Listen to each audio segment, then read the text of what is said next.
Hey, it's Conrad Thompson. Thanks for checking out the podcast here on YouTube. Be sure to hit the subscribe button and the notifications bell. You'll get a notice anytime we upload some new content. And when I'm not asking Bruce, hey, how big was Batista's? Well, you know. One of the things I like to do is help people save money. And if you're watching this video right now and you're in a 30-year loan, man, you're overpaying your single biggest bill and you may not even realize it. I want you to do a little experiment for me. Take your calculator out, multiply your monthly house payment by 360 payments. That's how many payments there are in a 30-year loan. That big scary number, that's your total of payments. You're looking at that number? You know you can do better. Keep more of your own money right now and go to savewithconrad.com. Or maybe you've got credit card debt. Man, it's not a matter of if I can save you money with that. Your average interest rate on a credit card is more than 20%. And by the way, all the interest you pay on those credit cards, it's not tax deductible. Whereas the mortgage interest, well, that is tax deductible. So if you owe this debt, it's up to you how to pay it back. Doesn't it make sense to get the cheapest rate possible and the greatest tax deduction possible? Find out how much money you can save right now for free at savewithconrad.com. You don't need perfect credit. Even scores in the 500s can be approved, and it's no cost out of pocket.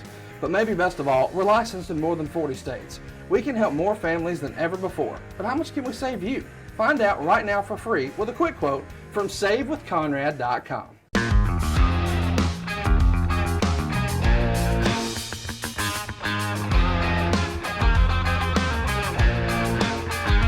Hey, it's Conrad Thompson, and you're listening to 83 Weeks with Eric Bischoff. Eric, what's going on, man? How are you?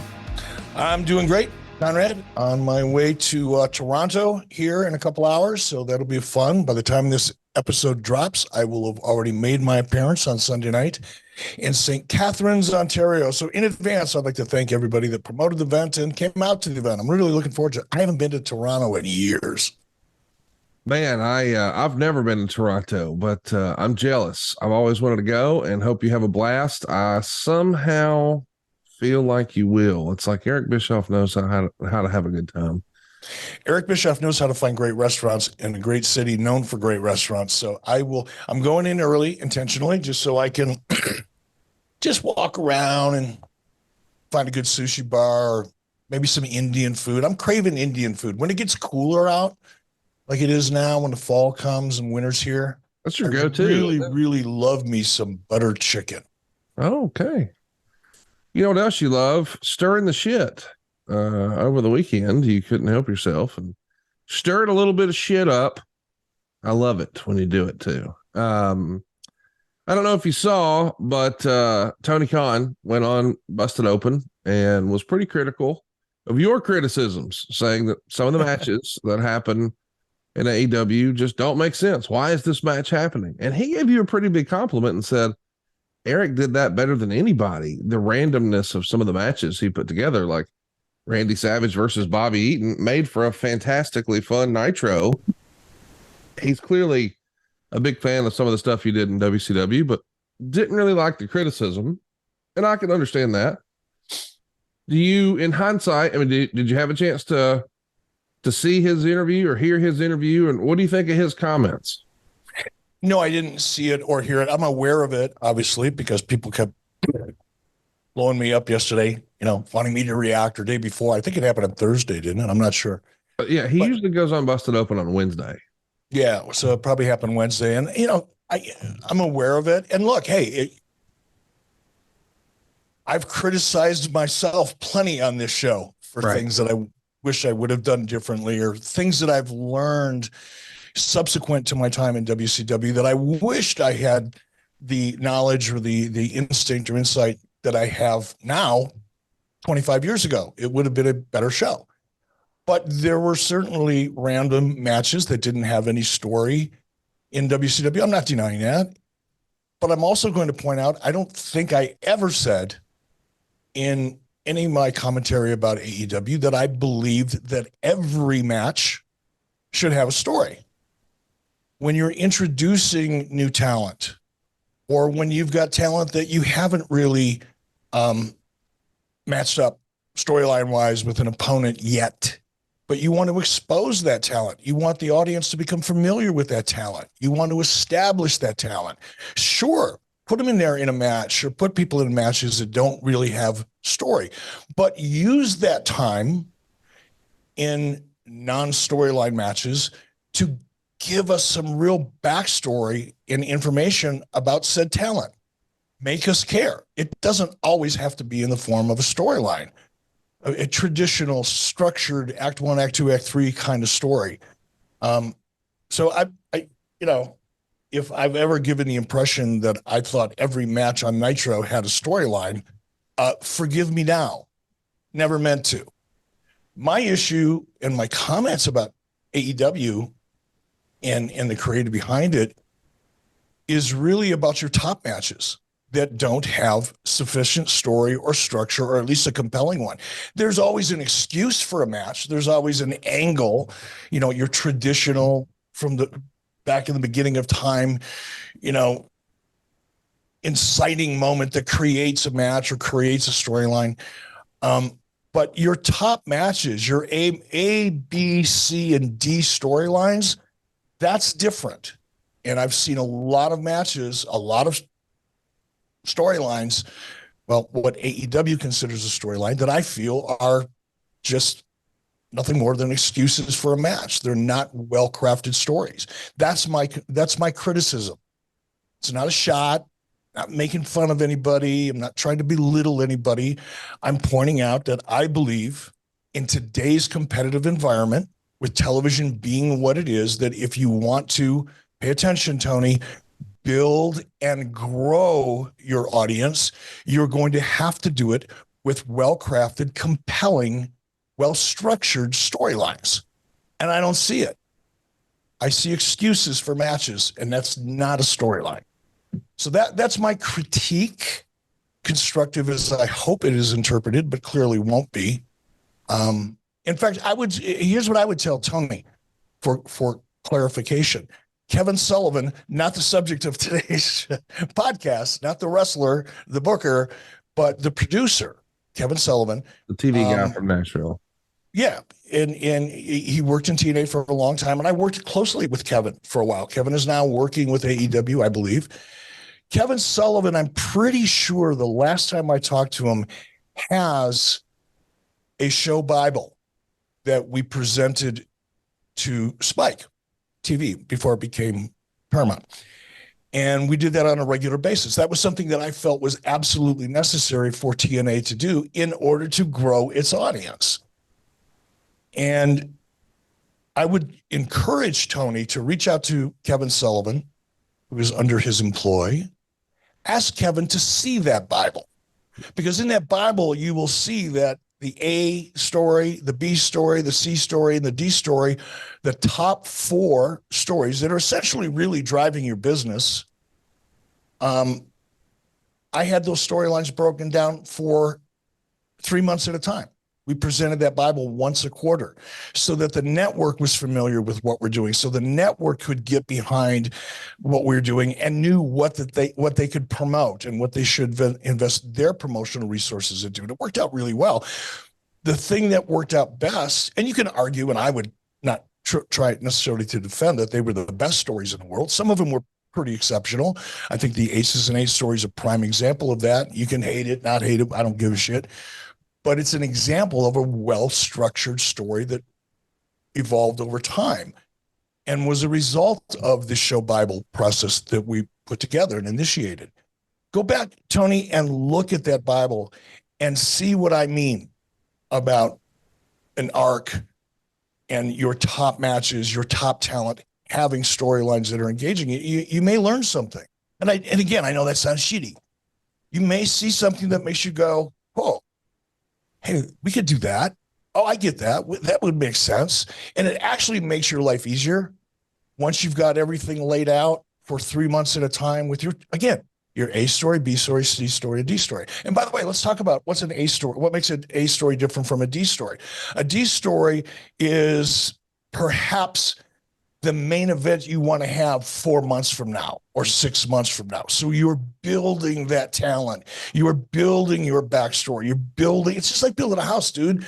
You make sure the dirt you're putting your house on is okay and there's not a sinkhole on it. You test it, and then you build your foundation and you slowly build up. That's your D story, is your foundation. And as time goes on, your D story becomes your C story, meaning it gets more important And how do you define important? How much TV time do you give it? You've got a finite amount of TV time. Take out the commercial time. I don't know what it is now. It used to be like 46 minutes per episode of actual program time. Whatever it is now, it is. But how do you assign that time? Do you give to people who don't really have a storyline, who aren't really building towards anything? There's no plan for them to go anywhere in the future. You're going to give them a 20-minute match? No. And your main event or the whatever matches are really driving your pay-per-view that you're betting on, are you going to give them 12 minutes so you can give 20 minutes to somebody that's having a great match? It's exciting. It's a great match. It's a match for the sake of a match. That's like gymnastics. So as a feud or storyline between two opponents becomes more intense, and you're reaching maybe the middle of Act 2 or the end of Act 2, that match is going to start getting more and more time allocated to it because it's more and more important.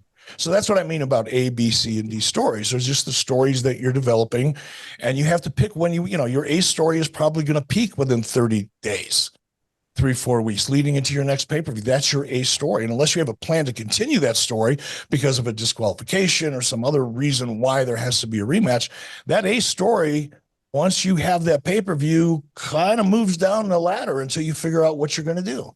And your B story becomes your A story. It's just a great way to keep yourself on track. And it's also a great way for talent when they know far in advance where they're going and what they're doing. It gives them an opportunity to be more creative and to come up with ideas of their own and to determine how to make those matches the best they can be, as opposed to hearing about them on a, Sunday afternoon or Sunday night or Friday night, and you got to go out and do it Monday, as is the case in WWE, or was. So that's all. Give me a story. And my critique of AEW has been your A stories, your B stories, your C stories don't have enough story behind them, at least not compelling enough that the audience relates to. So I'll tell you, hey, I think Tony called me a hypocrite. I don't think I'm a hypocrite. Here's the quote. I don't want to misquote anybody. He says he took exception to and has a fascination about a perception, quote, that every match on every show should have a long storyline built to what it's taking place. It doesn't need to be the case for every single match. Quote, frankly, the person that has been the most incendiary, contradictory, and hypocritical on this entire point is Eric Bischoff. There was a certain exquisite randomness to the lineup of the card. He's talking about Nitro. There were a lot of stories happening in WCW, but probably less than half of the matches on Nitro had a story going into them, and that was fine. It was the industry standard show. He would continue, to see the person who probably put more cold matches on TV and did it successfully and did it well, say that it's an abomination to do it is pretty contradictory. I definitely don't want to see fans get brainwashed into thinking there's only one way to do this because they've seen it done one way for a long time. I don't think that, listen, I know these days there's a lot of finger pointing and hooting and hollering and name calling, and I don't feel like that's what this is. I think this is just a disagreement about the way to present wrestling. And I actually like the discourse because I kind of agree with Tony in that there was some randomness sometimes to the matches, and it wasn't necessarily, as you would say, an A, B, C, or D. Like sometimes El Dandy was going to wrestle La Parka, and y'all weren't going to have that main event in 4 months. It was just a fucking cool match. And as a wrestling fan, I think, especially as a kid, I would think it was fun to think, hey, what would happen if this guy wrestled that guy? As a little kid, I used to create that with action figures. That was kind of the fun of what would happen if this guy fought this guy. And that's kind of the fun of a video game as a kid. We could make these sort of fantasy matchups happen. And you got to see sort of some of that creativity on Nitro. So I think he, in a weird way, is giving you a compliment, but responding to criticism from you. And I hear what you're saying about, hey, it does make more sense from a storytelling perspective. And I don't mean for this to sound the way it does, but a few weeks ago, you even said here on the show, I know people are going to hate this quote and it's going to go everywhere, but I don't really like wrestling matches. You like story. And I think maybe Tony and maybe we just like matches a little more than you do. Is that fair to say? Like we're Well, go ahead. look, I did make that statement, and I stand by it. I should have completed the thought, I guess. I don't like wrestling matches just for the sake of wrestling matches. That's what I thought. They do not get my attention. Yes. I cannot pay attention long enough for it to matter. I will find something else to watch. If I'm watching them, if I'm tuned into wrestling and I just want my wrestling fix, and I'm getting a match that's just a match and there's no real story, depending on who it is, I may drop in for a few minutes, but I'm not coming back. I'm going to go find something else to do, because if I don't, this is me now. Okay. Not everybody's like me. I don't expect everybody to want that, but I'm going to go back to what I said in the beginning of this. I've never said every match on the show should have a storyline. Right. That is a false premise to start the conversation with. Tony is saying something or responding to a criticism that never happened. I never said ever, because I don't believe it. It's impossible, really. It makes no sense that every match should have a story. But your main event, your top 3 or 4 matches on your main event better have. And that is my comment, that those stories are not compelling. And I think ratings back me up. AEW is flat. You can spin it, you can turn it inside out, you can invert it, you can microwave it, you can do whatever the fuck you want to do with it. But who is it? Brandon Thurston, I think his name is, comes out every time the ratings come out. He puts up a nice little graph and he shows you, where WWE, where Raw is and where SmackDown is. It's a beautiful graph, and he does a great job. I'm not making fun of it. I really do like tracking things like that. But all you have to do is take a look at AEW's record for the last 6 months, 8 months. It's flat. Mm-hmm. And I think there is so much great talent in AEW. Yes. I really, really believe that. I was never really much of a fan of Jon Moxley when he was in WWE. Not so much even when he first got to AEW. I feel much differently now. Yeah. And primarily because of the way he handled business and took ownership and control and turned chicken shit into chicken salad, actually better than chicken salad, chicken parmesan. That to me, he got over with me. Now, again, I tend to think of things different than probably most wrestling fans. I really, really respect people who stand up and act professionally over and above the call of duty and be able to save a horrible situation. That guy, he's my hero. He's the MVP of 2022 for sure. Chris Jericho, still to this day, in my opinion, one of the better performers out there. And I'm not going to go through the whole list, but there is a lot of great talent there. Agree. There's just not a lot of great story there. And that's what I would hope Tony would want to change. But I never said every match, I don't like AEW because all the matches are random and none of them have story. I've never said that. By the way, you never said anything. I just don't think the stories are compelling. I don't think they do I don't think they're committed enough, disciplined enough, or quite frankly, know how to craft a great story. Well, AEW fans would disagree. And I would agree that there are stories and they're A storylines. But I think it's probably a little more nuanced. I think you've probably got to be someone who consumes every Wednesday show, every Friday show. You consume the YouTube stuff. You consume the social media stuff. And there's a lot of nuance in there. They're not hitting you over the head with it. And I think maybe AEW could use a little more of that. And perhaps WWE could use a little less of that. I mean, if we open a WWE program with an angle, 20 minutes later, we're going to see a video package recapping what we just saw. And then we might even see that again in 60 more minutes. And then briefly mentioned, throughout the night. And then here comes the event. I don't want to interrupt you, but that's an interesting point you brought up.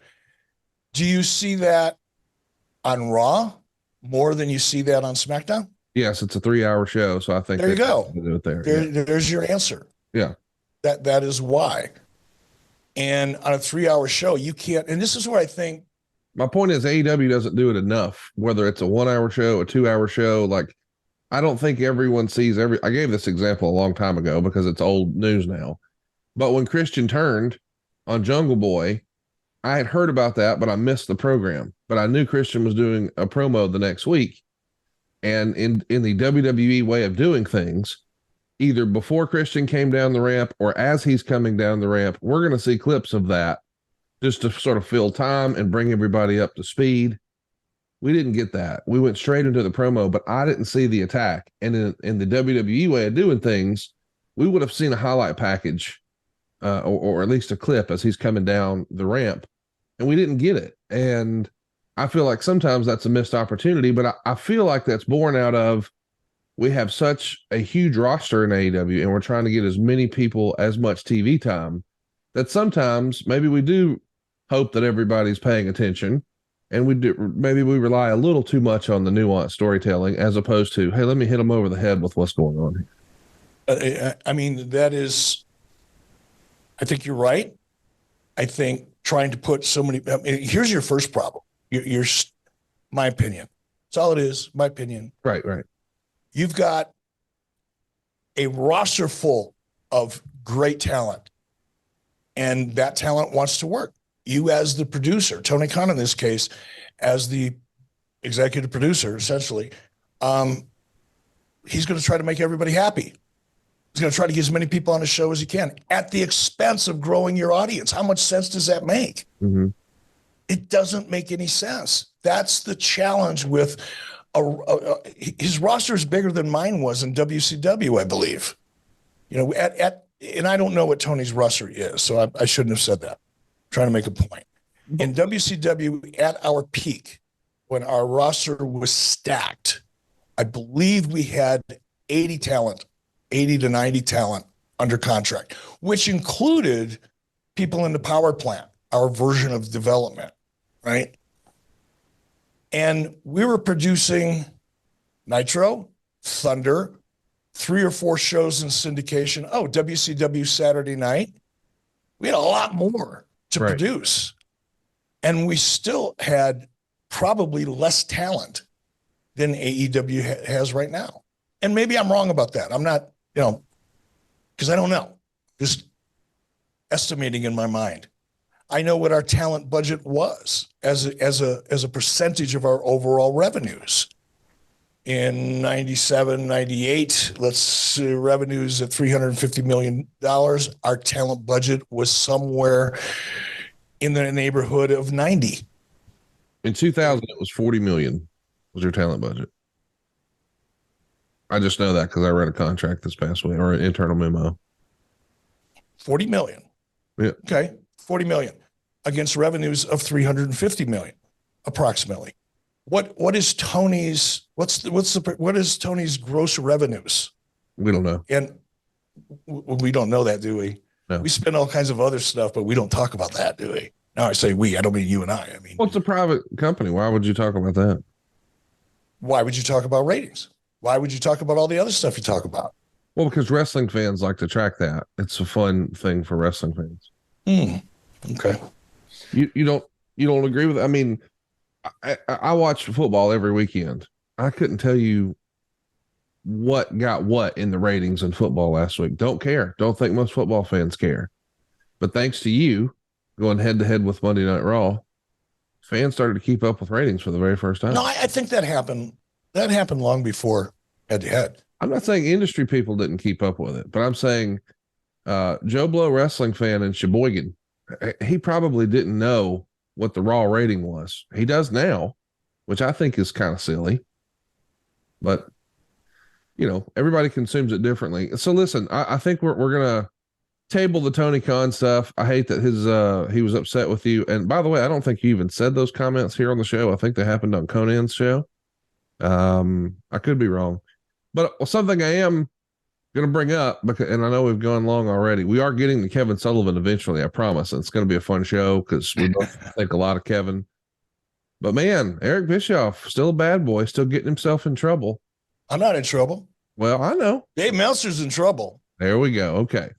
So Meltzer's the one that came out and made the stupid fucking comment, and in a response to something someone had mentioned to him about finances and WCW, and Meltzer came back and said, I don't have the quote sitting in front of me, but it said basically, all right, go ahead and read it. Let me read it.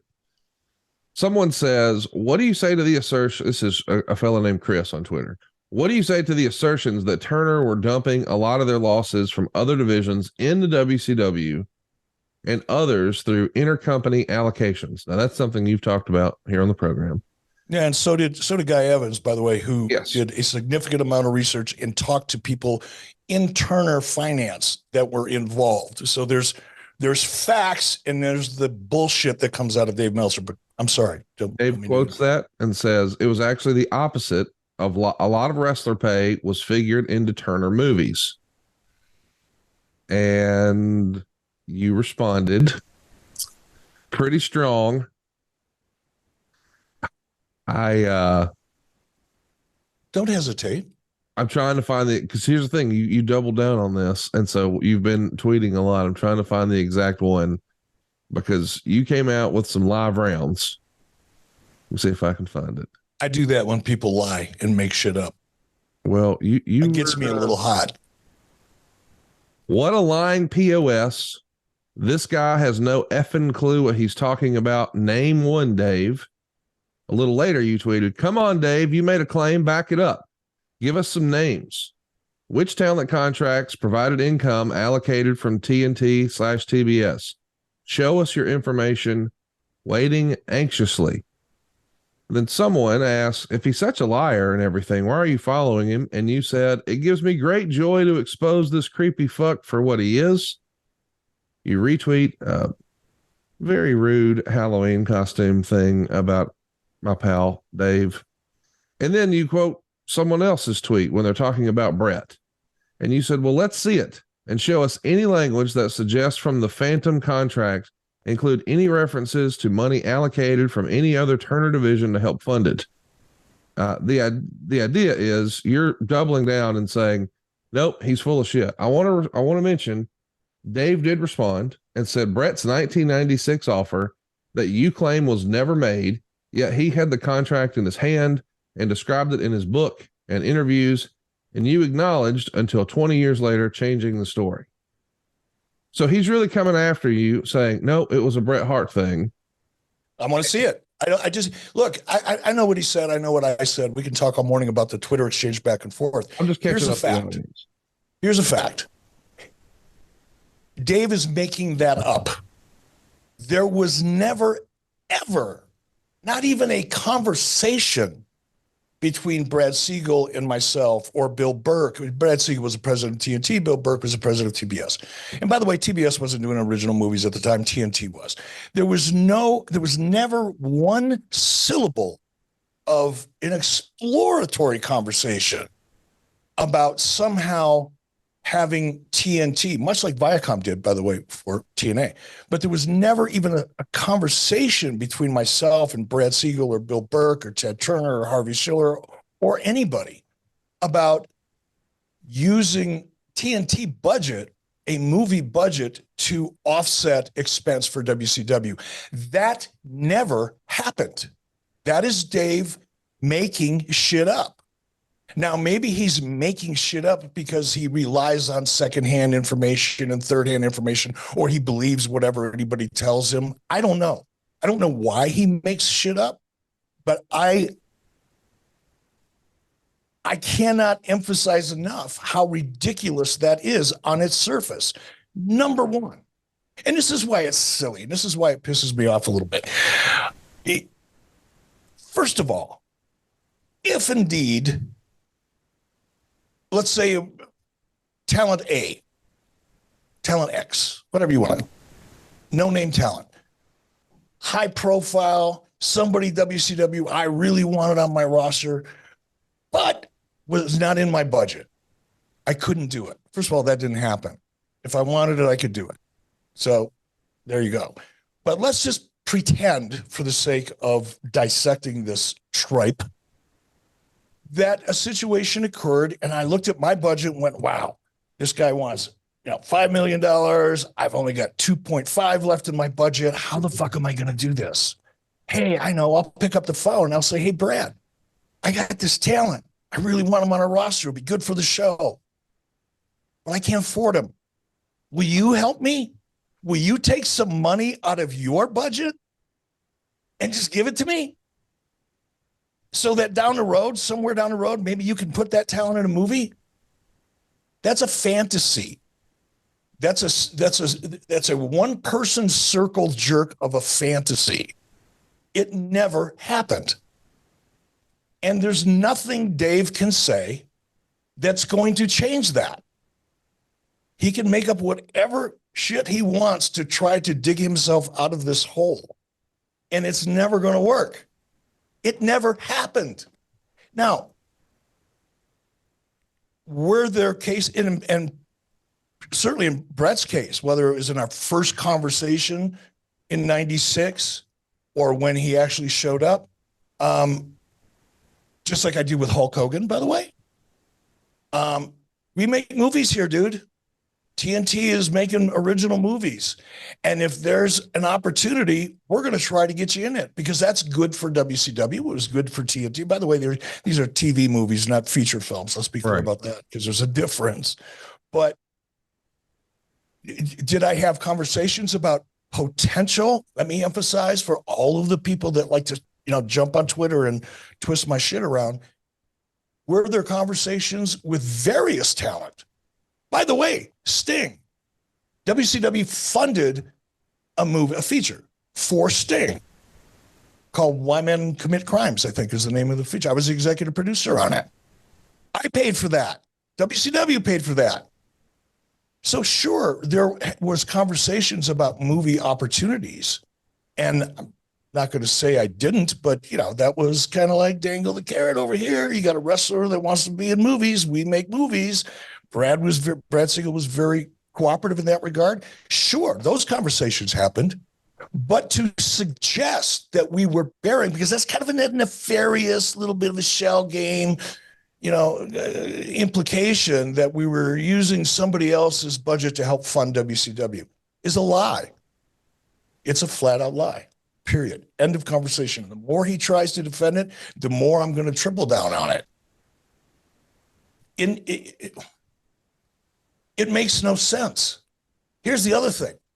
If I was able to go to Brad and say, Brad, I can't really afford this guy. Could you bring him? Could you offset some of that expense?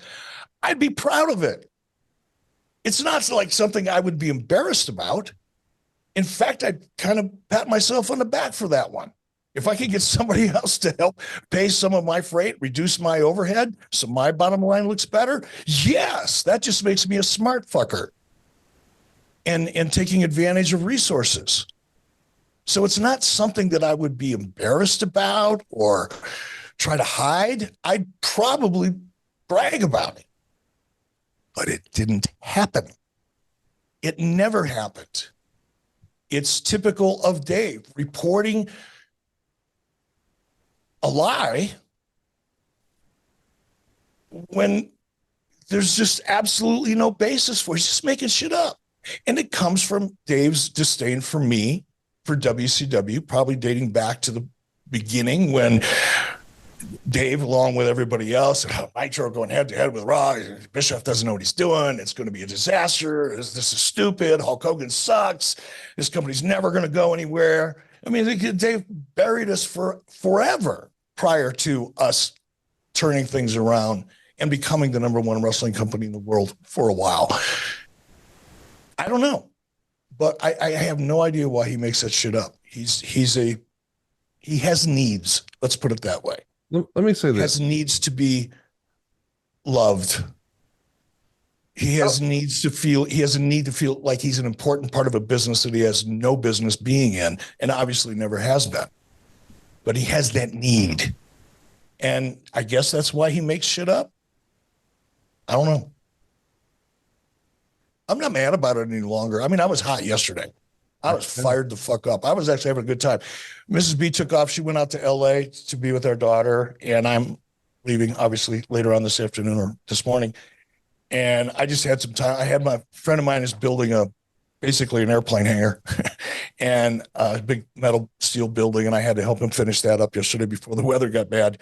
But once I got home from doing that and I saw that, I went, holy shit. And I had a great afternoon just shredding Meltzer because he deserved it. I don't believe that Dave makes things up, but I do believe, and I think this is evident if you even read this week's Observer, he prints what people tell him. And boy, you could tell there was one person in particular who had a lot to say about recent AEW developments. And I mean, his report was, in my opinion, even written in their tone of voice. So I do. Fill me in. Who was it? What was it? Chris Jericho spilled his guts about the CM Punk AEW Elite issue, the brawl out situation. And I think Meltzer wrote word for word what Chris said. Now, Ben Meltzer's a clown, and people need to know that he'll print anything. And look, I don't even have an issue if Chris Jericho's spilling his guts and he's identifying himself and Dave reprints word for word whatever Chris told him. Fuck yeah, why not? I'd do it if I was him. Well, he doesn't say Chris Jericho said. He just says a top AEW star. So he's trying to protect it. But my point is, you can tell over the years, well, Terry Taylor called him here. Well, Paul Heyman called him here. Well. So you could see, if you're really looking for it, oh, well, this information is clearly from so-and-so. And just based on, the way the story was told, that checks a lot of boxes that it was probably Chris Jericho. But Dave wasn't there, so he can't objectively tell you what happened. So when he prints a version of events that is essentially from one side or the other, at the end of the day, it's from one person's opinion about something that happened several weeks ago. That's how we get the facts. But really, it was just like one dude's version, right? It was one dude's version. And look, my issue isn't necessarily using this example. I don't know why he didn't name Chris Jericho. Why not? Because Jericho's not shy. No. He's not afraid of anybody. He's an outspoken, opinionated individual. What is he trying to protect? And in the case, let's go back to a lot. By the way, not one, not according to what Brett told me, which is all Dave's got, is what he was told, to your point. Right. His comment was a lot of wrestlers' talent was allocated from TNT. That's a fucking lie. And he reported it as a fact. That's my issue. Now, had Dave, I guess, said, I've been told in the past by several people. All right, if you want to print second, third, fourth, fifth hand information from people with agendas, go ahead. That's a reflection on your integrity and the quality of your product, because you basically come out and you're just a whore. You'll take whatever anybody gives you and you'll put it out there as fact for money. You're just a fucking whore. But that's okay too. But in this case, or in any case where you're presenting something as a fact, you better be able to back that shit up. And when it's not true, you should just say, sorry, maybe I said that wrong. How many times do I say shit wrong? And I acknowledge it. You fuck up, you fuck up. But in this case, like I said, I don't want to beat this to death. I want to talk about Kevin Sullivan. I'm so over people like, well, it's really, I read Wade Keller. I have a lot of respect for Wade. Say a lot, but I have respect for Wade Keller, Jason Powell, a lot of the people that are writing for Wrestling Inc. There's a lot of Dave Scherer. There are people out there that are covering the business that don't make shit up. Dave Meltzer seems to be the only one that's got that affliction, and he's had it since day one. And that's my issue, and I'll call him out on it every single time. You know what I know? I know it's 7 a.m. as where you are. And 7:52. Well, when we started, it was 7 a.m. and you were fired up. And that tells me you got a good night's sleep. And I know it's thanks to Chili Sleep. What's cool about Chili Sleep, Eric, is it's like a smart thermostat for your bed. So you can warm up, you can cool down. But for me, man, I know that I get better sleep when it's deep, cold sleep. There's no tossing and turning, no fussing and fighting with the covers or pillows. I get that REM sleep. I know because I have bright, vivid, colorful dreams now, thanks to Chili Sleep. I didn't have that before. Imagine waking up and not feeling tired. That's my existence with Chili Sleep. And Chili Sleep is now known as Sleep Me. It's the same great Chili Sleep we've all grown to love, but under a new name. Sleep Me now makes the coldest and most comfortable sleep systems available. They create the environment that meets the body's natural need for lower core temperatures, promoting that deeper, more restorative sleep. Chili Sleep makes the Ooler, the Cube, and the Doc Pro sleep system. Either way, we're talking water-based, temperature-controlled mattress toppers. They fit over your existing mattress and provide you your ideal sleep temperature. Chili Sleep and now Sleep Me is making mattress pads that are here to keep your bed at the perfect temperature for deep, cold sleep. They're going to help you fall asleep, stay asleep, and give you the confidence and energy to power through your day. And their newest innovation, which I've yet to try and I can't wait to, the new Doc Pro sleep system. It has 2 times more cold power than the other models. It's whisper quiet. It has a tubeless mattress pad design that allows for 5 times more cooling contact. Pair it with the new Sleep.me app for enhanced device control and sleep scheduling. That's right. You can automate the thing too. My wife and I love ours, and I'm sure you guys are loving yours in Wyoming, aren't you? We are indeed. We are indeed. It's a hell of an innovation. I'm really interested in trying the next level advancement of the product because it's, I mean, especially in the summertime, man, there's nothing better than crawling under the blanket because I like the weight of a blanket. Yep. You know, like when it's hot out and uncomfortable, I don't like it when it's too hot to have a blanket. I like the weight. It's like I have a weighted blanket I absolutely love. I sleep like a rock. So between a weighted blanket, which is oftentimes too warm, but with Chili Sleep or Sleep Me and the mattress pad, I get the best of both freaking worlds. It's awesome. Hey, let me mention too, you and I both know a guy. I don't want to put all his private business on Front Street here, but he's getting a divorce. I don't even know that you knew he's getting a divorce, but he's in my group chat. And so we had a conversation about, or he was just telling us, how different life is, splitting up with his wife, moving, not around his dog as much. And, doesn't have the same creature comforts. And he was honest and he goes, you're not going to believe this, but the thing I miss the most, Chili Sleep. Whoa. He gotten spoiled on living with the Chili Sleep. So I think, man, there might be a custody battle over the Chili Sleep. That's how damn good it is. Head over right now, sleep.me/83 weeks to learn more and save 25% off the purchase of any new Doc Pro, Cube, or Ooler sleep system. This offer is available exclusively for 83 weeks listeners only for a limited time. That's sleep, SLEEP.me/83 weeks to take advantage of our exclusive discounts and wake up feeling refreshed every day. Sleep.me/83 weeks. And today, Eric, we're talking about Kevin Sullivan, not the guy with the show Bible who works for AEW in Nashville, but the doggone devil who knew how to book heat better than anybody and was responsible for a lot of the fun stuff we saw on screen in WCW. He was born October 26, 1949, so he just celebrated his 73rd birthday. He had quite the career, the Northeast, Canada, the WWF, but boy, he really caught fire in Florida with a character that people are still talking about to this day. It's even been discussed recently on Tales from the Territories, the Prince of Darkness. As a wrestling fan, do you remember seeing Kevin perform any of that, or did you just learn about it after the fact? No, I learned about it after the fact. That before coming to WCW, I had no access to Florida Championship Wrestling or a lot of the stuff that was out there at the time. I saw local wrestling, Vern Gagne's show, and what I saw on ESPN, which was Vern's show, and then obviously WWF when they came to be a thing. But I didn't see any of the more regional wrestling from anywhere in the country, not from Texas. I wasn't even familiar with the Von Erichs until I started working for WCW. I didn't even know who the Von Erichs were.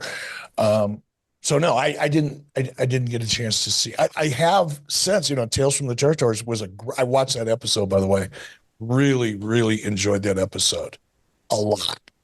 And by the time it was over, I was like, oh, I can't wait to talk about Kevin Sullivan, because I gained a new appreciation for him because I was able to learn about his earlier career. And man, you go back and you look at some early photographs of Kevin when he was, early in the business. It was a stud right there, brother. Dude. He had a great look. He looked like he'd tear you up in a minute. Great look. And I, like I said, by the time that show was over, I had a much greater appreciation for him. Let me mention too, he has this great look that Eric's bragging about while just being 5'9". It goes to show you that, boy, personality really shines through when it's done well. Nobody was talking about the fact that Kevin Sullivan wasn't the biggest dude in the world. And let's remember now, he's enjoying a lot of success here in the 70s and 80s when guys are walking around as larger than life individuals. You got Andre the Giant and Hulk Hogan roaming, and then here's King Kong Bundy, and Big John Studd, and even a guy like Jake the Snake is well over 6'5", and then here's a guy who's 5'9", and people are scared to fucking death of him. Really a phenomenal job. You cannot overemphasize how impressive that is, because today, even today, 5'8", 5'9", unless you're a luchador or in that cruiserweight kind of category, is a little on the short side.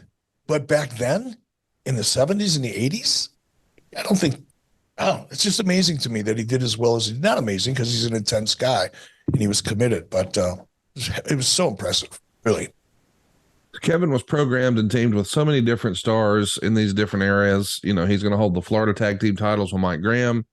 He's going to wrestle Bruiser Brody. He's even going to help introduce the world to Luna Vachon. But maybe he's most remembered for the introduction of the future woman to the business. Of course, she's going to become Nancy Sullivan, his lovely wife, who unfortunately is no longer with us. He spent some time bouncing around in and out of Jim Crockett Promotions. He's a member of the Varsity Club with Mike Rotunda and Rick Steiner and Dr. Death. And then he starts Sullivan's Slaughterhouse, which had Cactus Jack, Buzz Sawyer, Bam Bam Bigelow. So he's a part of some factions here. What was your first interaction with Kevin? Was it in a behind-the-scenes capacity or as a performer? No, it was behind the scenes. God, I hope Kevin doesn't take this the wrong way. We're good enough friends, and I think he understands. But I didn't know anything about Kevin Sullivan, even when I worked for WCW. I just didn't. About 94, 93, 94, I can't remember the dates anymore, but when I basically took over and Dusty was the booker, right? Dusty was writing all the TVs. And I wanted to give Dusty whatever tools Dusty felt he needed to do the best job he could do. And somewhere along the line, Dusty and I started talking about it. And Dusty said, I need somebody that knows how to get heat in his finishes. I need somebody that really, really understands heat. I said, all right, well, do you have anybody in mind? He said, Kevin Sullivan. Cool. Hire him.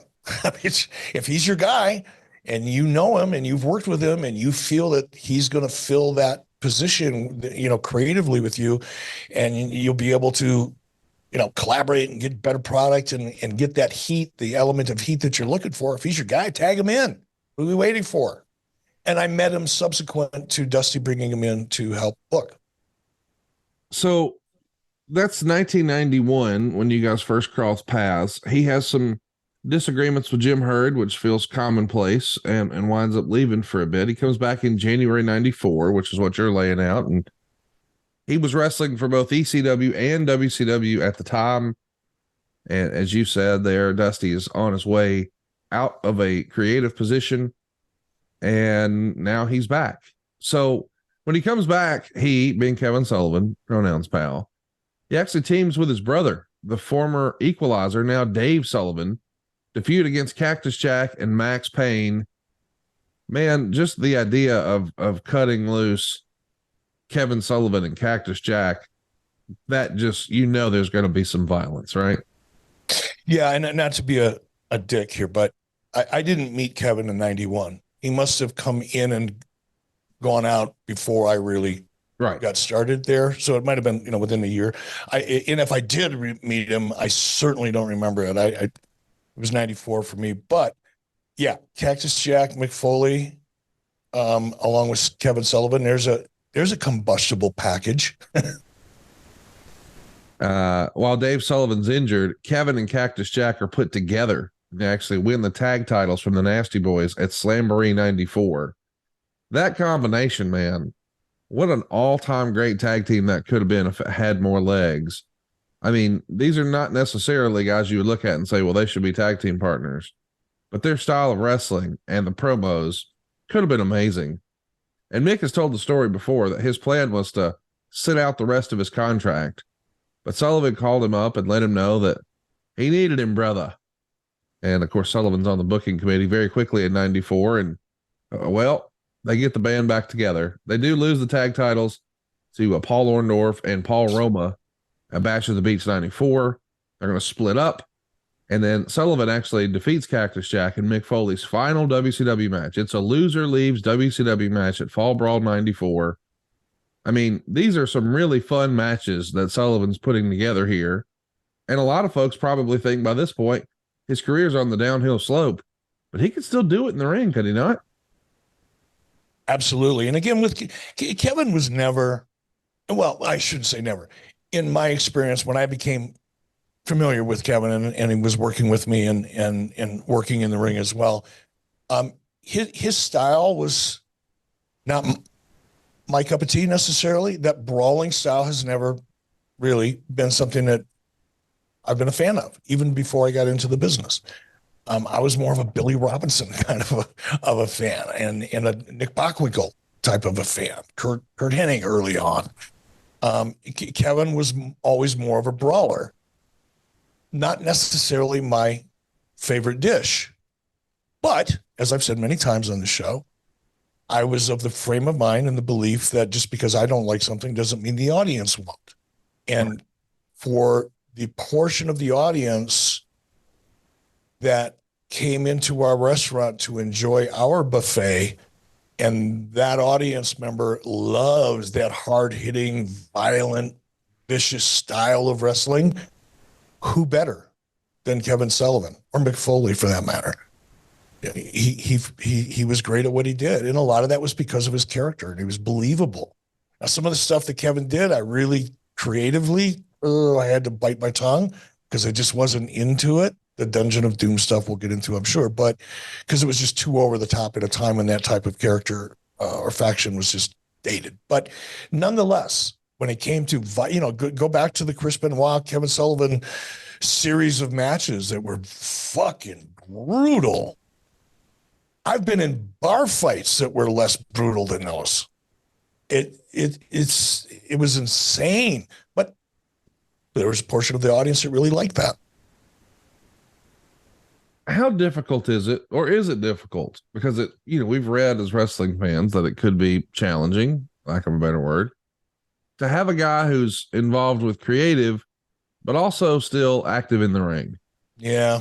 Feels like you're trying to serve two masters, right? It's horrible. It's just not smart. Yeah. And again, I was learning on the job, you know what I mean? That's something that I would never let happen again. If in my next lifetime I end up in that position, I would never let that happen. It's a no, it was horrible for Ric Flair. It put Rick in, and Rick is this, Rick better than I do at this point. Rick is a very sensitive guy. Yes. And Rick deserves the respect of his peers, but also wanted it.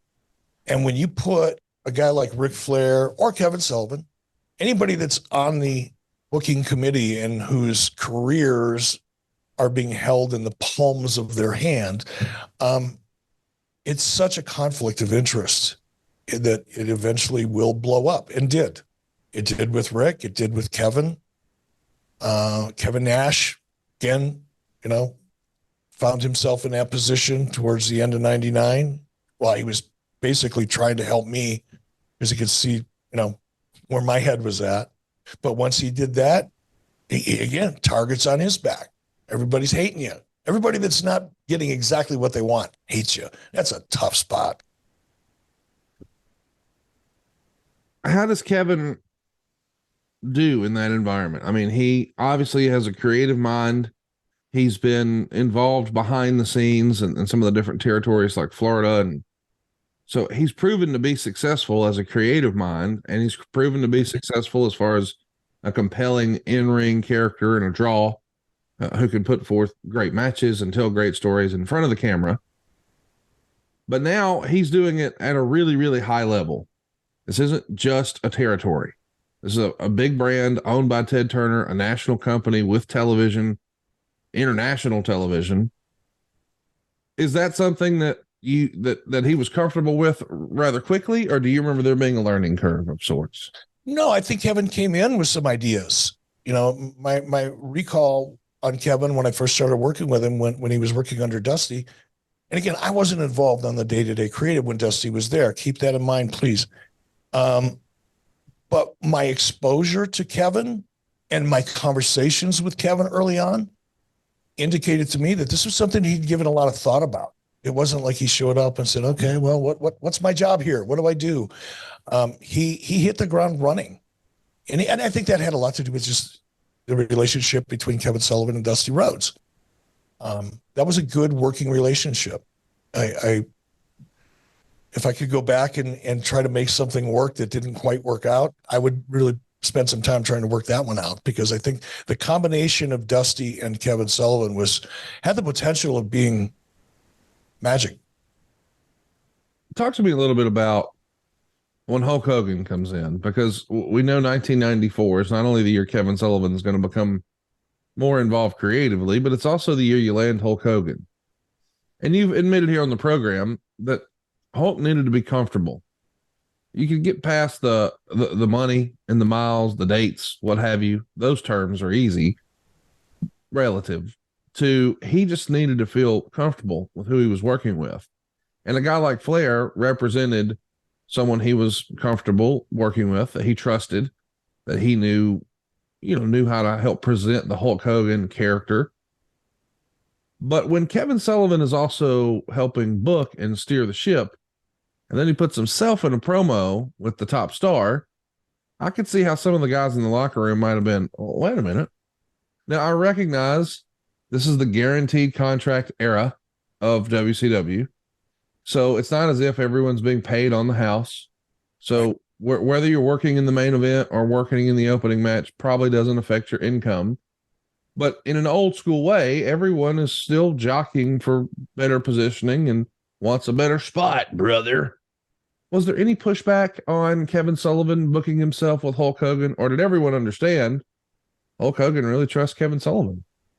Well, there was, I don't know if you mean, was there any pushback in general from other talent, or was there pushback from Hulk? Either. Certainly not in Hulk's case. Hulk, it probably still does, liked Kevin Sullivan a lot. He had respect for Kevin. And the words you use, which is, I think, the most important one, is he trusted Kevin.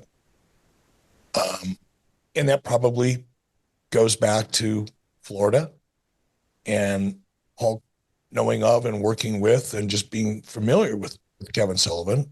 They developed that trust long ago. And trust was the biggest issue for Hulk. I think Hulk had a pretty good idea, or Hulk trusted his own instincts in terms of what was a good idea and a bad idea. But that's not often enough when you've got a team of people around you that you have to trust. And I know that Hulk trusted Kevin and liked him just on a personal basis. So zero pushback from Hulk. The opposite, actually. I think Hulk was excited about it. The rest of the talent never said anything to me. Right. Can I imagine that there were talent that wished that they were in that position, that looked at Kevin and said, I can't believe it. He's putting himself in that spot. I should be in it. Oh, of course. Come on, man. It's the competitive nature of any talent-driven business. So I'm sure there were, I sincerely, I'm sure, I am guessing that there were any number of people that had an issue with it. Did they come to me and express it? No. So, of course, Sullivan is going to lead the charge against Hulk Hogan, the alliance to end Hulkamania, if you will, with the three faces of fear, which was himself, the Butcher, who had just turned on Hogan. We know him as Brutus the fucking Barber Beefcake. And Avalanche, who we know as John Tenta, the former Earthquake. And then we get into the Dungeon of Doom. And I can't wait for us to talk about that in long form here on the show. And it's a real highlight for you. But boy, it was a way to create this over the top, for lack of a better word, cartoonish heel factory that Hulk Hogan had been familiar with working. And I mean, really had worked with the WWF for 10 years at that point, just one heel after another. Well, the Dungeon of Doom is said heel factory.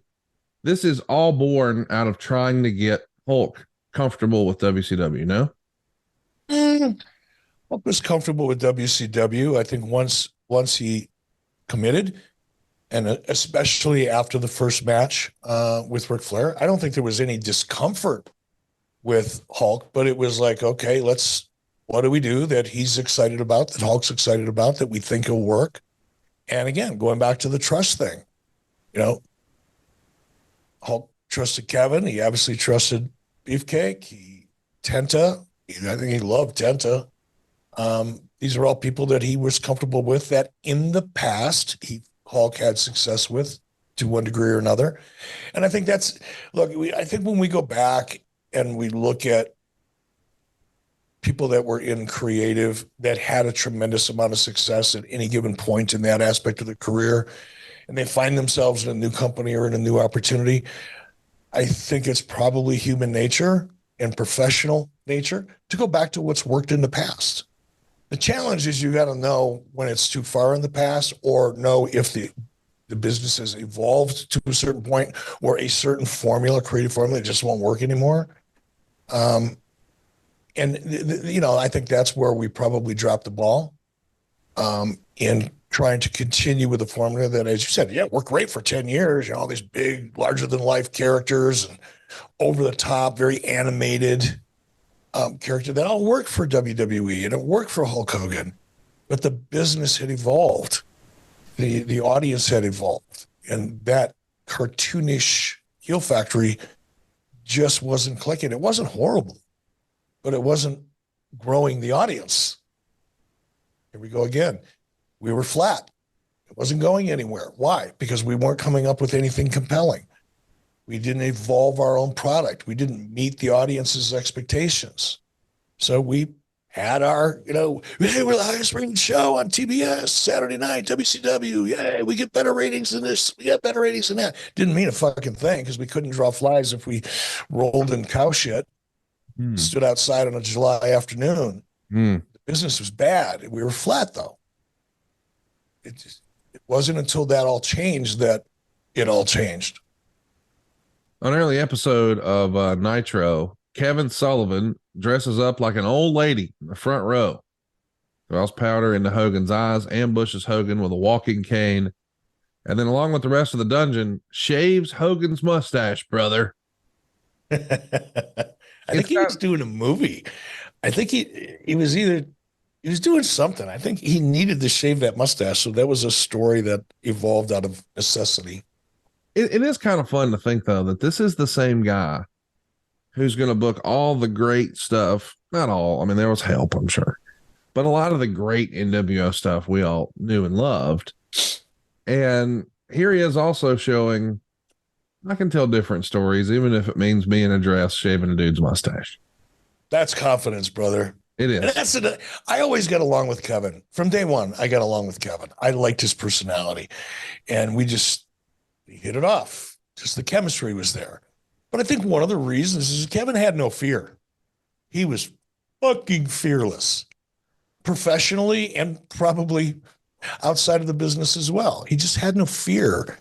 He was confident enough in himself that he was willing to try anything. He didn't balk. It was probably his idea, knowing Kevin. In fact, he was the head booker. Of course it was his idea. I mean, there might have been somebody around him that threw him the idea and he went with it, but I could also see Kevin coming up with that because it's fucking crazy and nobody would expect that. And Kevin liked that.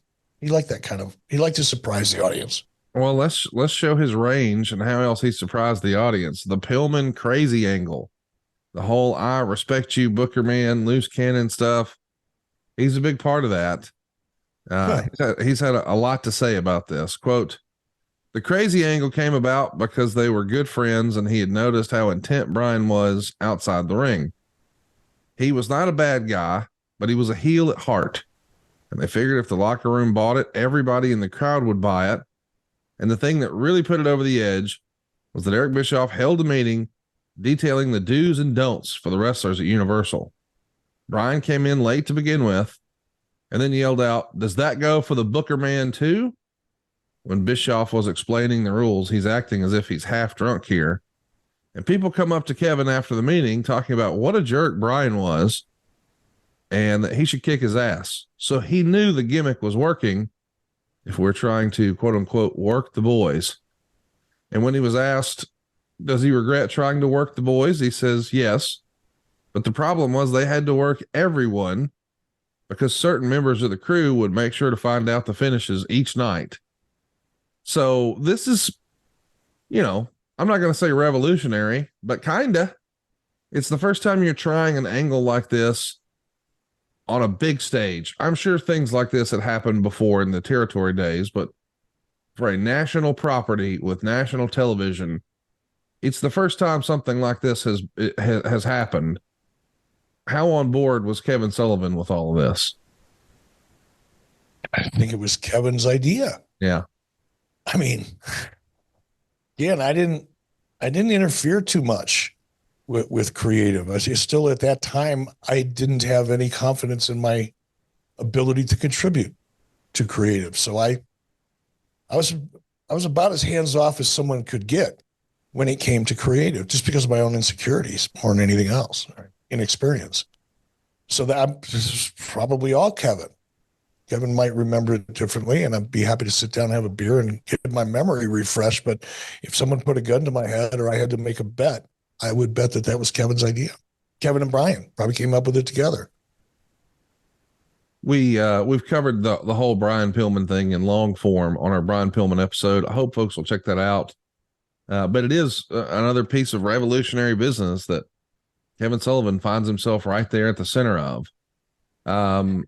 And I think it's important, Conrad. I'm sorry to interrupt you, though. I don't want to forget this. I think it's important also in your setup for that question about working the boys and Kevin's response to why he did it.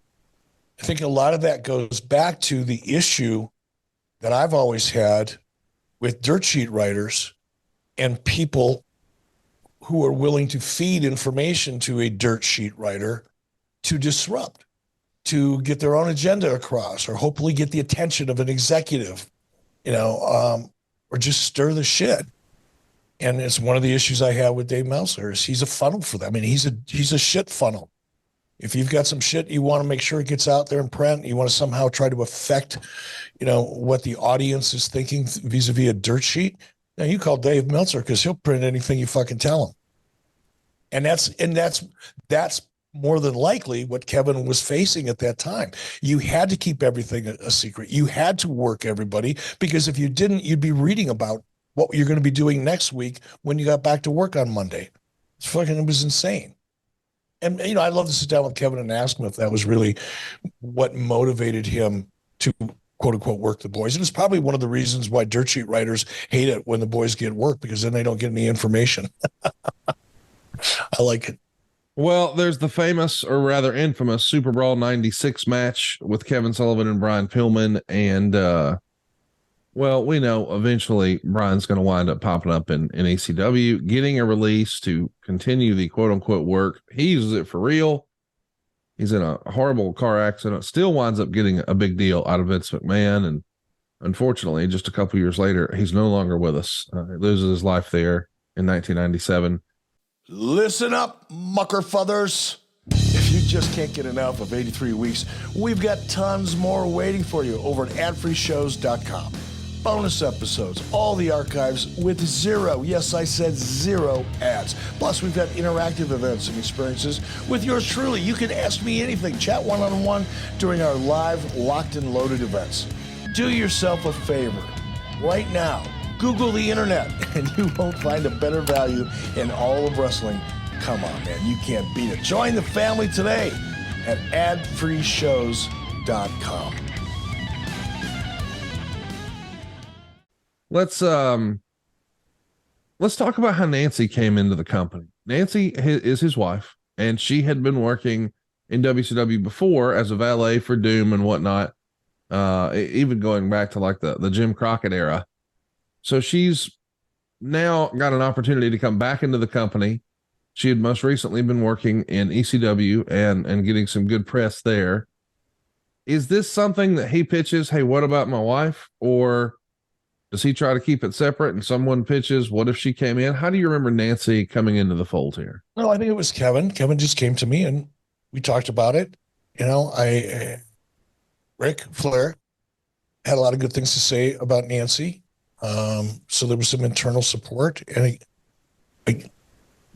again, you know, my approach was more of a macro management approach as opposed to micro.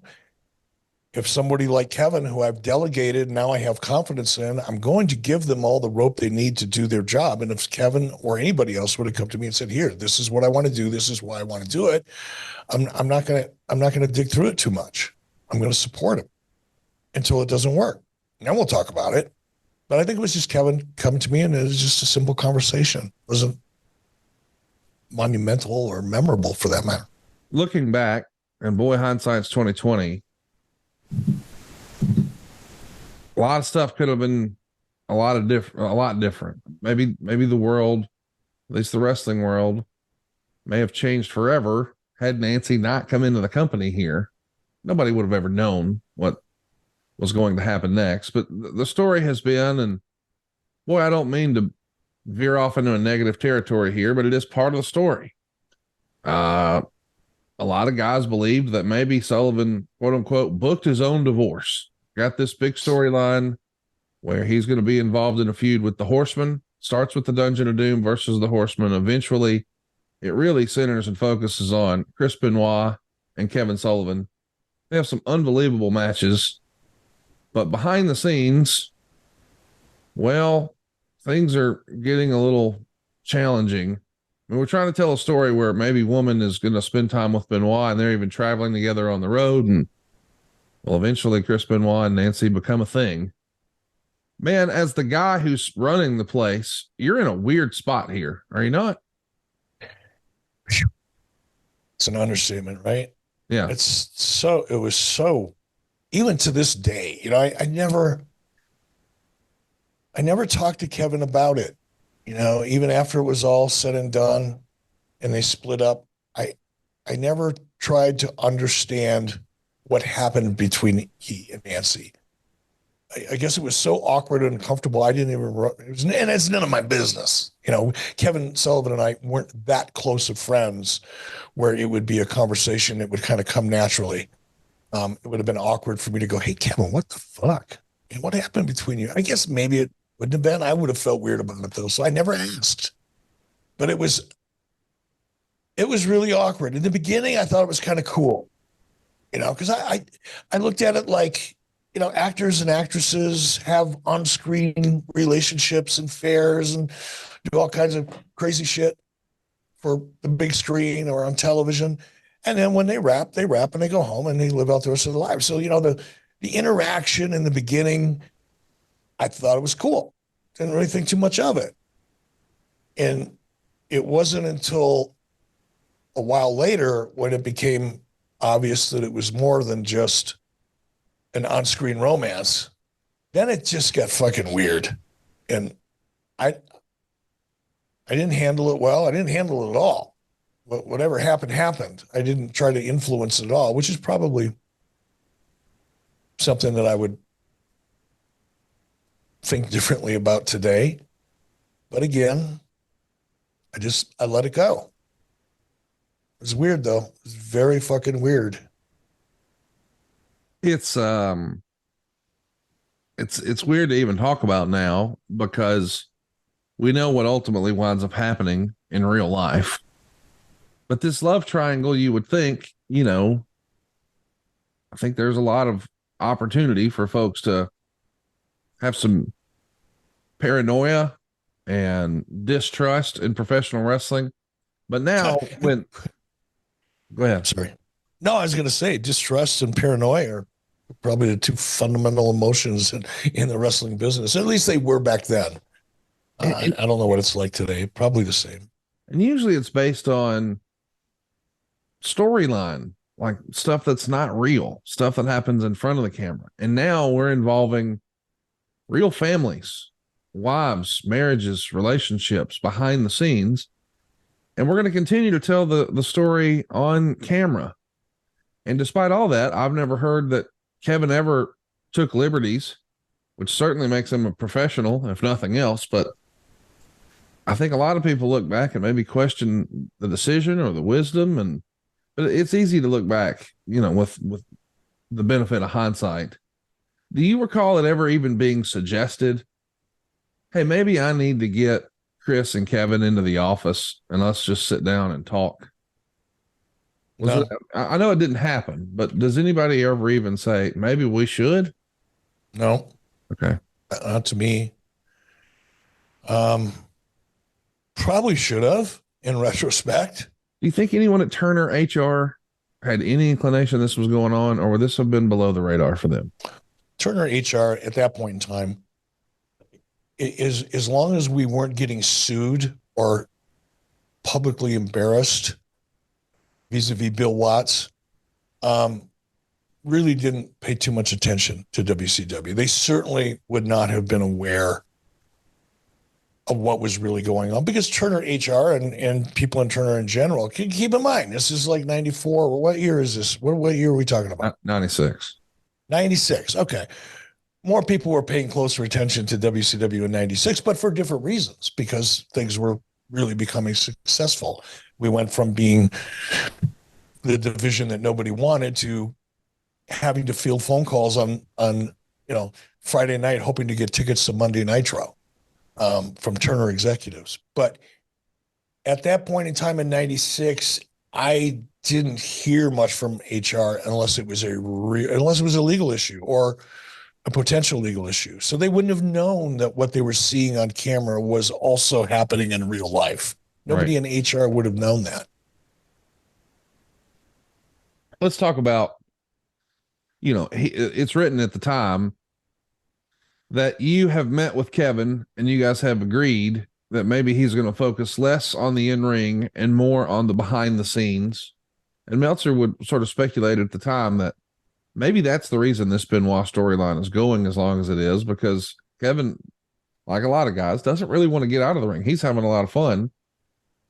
Do you remember having a sit down with Kevin and saying, hey man, we gotta have you focus more back here. Let's wind down the in-ring stuff. What brought you to that decision? Or is that all just rumor and innuendo? No, it's a fact. I did want Kevin to focus more on the creative and less on the in-ring. By that time, it became eventually apparent to me that there was a conflict of interest. I saw what happened with Rick. I saw some of the same things starting to happen with Kevin. And Kevin, I love you, so don't take this the wrong way. But at that point in time, when I made that decision, Kevin had gotten out of shape. He just wasn't at his peak. And between the fact that he was the booker and the potential conflict of interest and the issues that created, and the fact that he was just, in my opinion, sticking around a little too long in the ring, is what led me to suggest to Kevin that he phase out of his in-ring career and phase into more intentionally the creative side. And also keep in mind, we were growing a lot then. Yeah. I mean, things that we were rolling, and I wanted my head of creative to be my head of creative only, not head of creative. And oh, by the way, I'm wrestling on the weekends on TV. It's bad. It's just bad. Just in your opinion, when did you consider Kevin to be your quote unquote head booker? Was that 96? Or did it predate that? No, I think it predated that. So he's clearly getting the nod from you as far as your vote of confidence and all that. But we've also talked a little bit about the very beginning of the NWO storyline. And it's even been said that Kevin Sullivan was concerned that there's all these people in maybe Hulk Hogan's ear. You don't want to do this. You're throwing your whole career away. Look at all this goodwill you've built up, blah, blah, blah. Supposedly, Kevin Sullivan makes sure that he's with Hulk the night before, all the way through the night, even sleeping on a couch there to make sure that he's the influence that we need for Hulk. Do you remember that being the case? 100%. Talk to us about that. Well, your setup was 100% correct. Okay. Kevin was concerned about it. I was concerned about it. You know, Hulk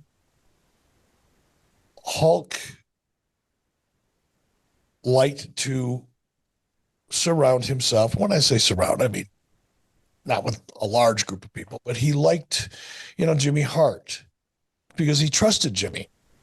And he didn't always agree with Jimmy's perspective on certain creative things. But I think Hulk trusted Jimmy in the sense that whatever Jimmy's ideas were or opinions of an idea was, it was not driven by a personal agenda or some other bullshit, some way that Jimmy could benefit. Because that unfortunately was a big part of life and probably still is to a degree to this day. So Hulk was between Jimmy Hart. Hulk had and I think he still has an agent by the name of Peter Young. And Peter's a good guy. What I'm about to say is not going to sound like I'm, a big fan of his, and which isn't true, but it's just the way Peter is. Peter Young was one of those guys that would wake up in the morning and think about the 10 worst things that's possibly going to happen to him on any given day. I got you. He was just like Chicken Little, man. He was just like, you talk to him and he was either really, really up and trying to be a salesman more or less, or he was like, the end of the world is right around the corner. And my impression, now I could be wrong about this because Peter wouldn't come to me with this stuff, but I became aware that there were a number of people around Hulk, including Peter Young, probably Jimmy. I don't know for sure. Probably Jimmy. Hulk's wife at the time, Linda, even to a lesser extent, his kids. And then the next layer of, used to say Hulk had this big apple tree, man. He'd have all these people underneath the tree just waiting for an apple to drop. So there was a large group of people, and they all wanted to let Hulk know that they were looking out for his best interest. And some of them were, by the way, but some of them weren't. They were just looking out for their own best interest.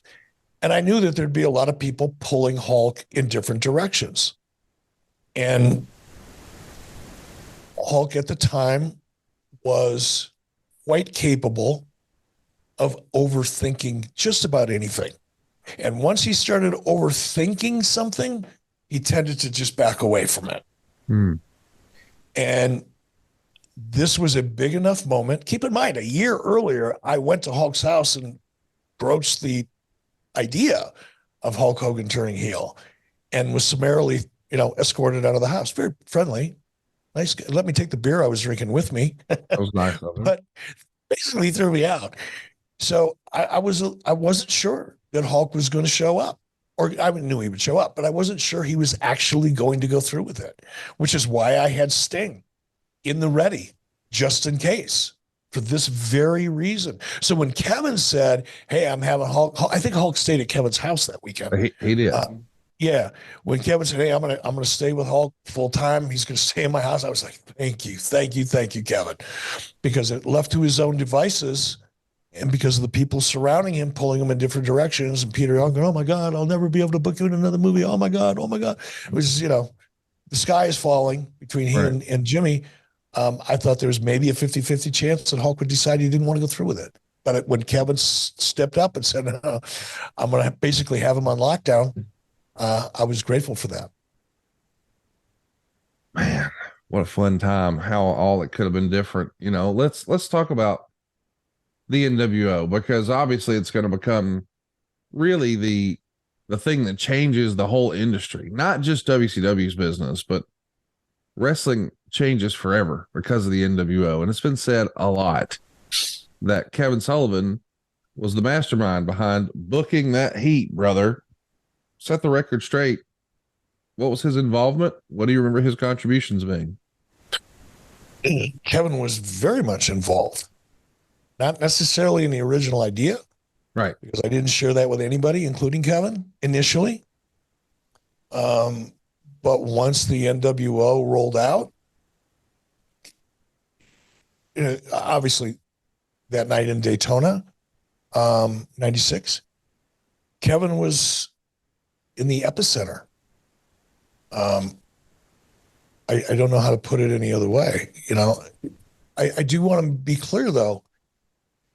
A lot of the finishes and a lot of the heat, Kevin was in the epicenter of that. He was steering the ship.